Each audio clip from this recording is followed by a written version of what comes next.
Welcome to Man Does Tech, where I solve the problems you didn't even know you had. You begin by connecting the two tools so calls are seamless.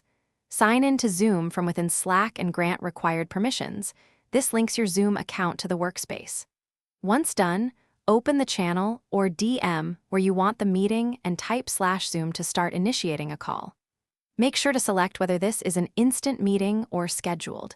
Choosing scheduled opens a calendar dialog. This setup step avoids login prompts later and ensures you can launch meetings directly from Slack when needed. After initiating, configure participants and settings to control the experience. Type /Zoom start to create a meeting or /Zoom join ID to enter an existing room, then pick camera and microphone sources so audio and video work correctly.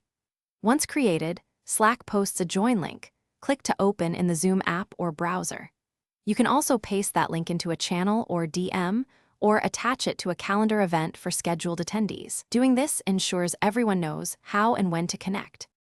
During the call, use mute and screen share controls to keep things organized. Assign co-hosts when needed to manage participants. When finished, end the meeting in the Zoom app or run /Zoom end in Slack so the workspace reflects the meeting status. If something fails, no audio, failed join, or integration missing, first check Zoom and Slack permissions, then quit and reopen both apps.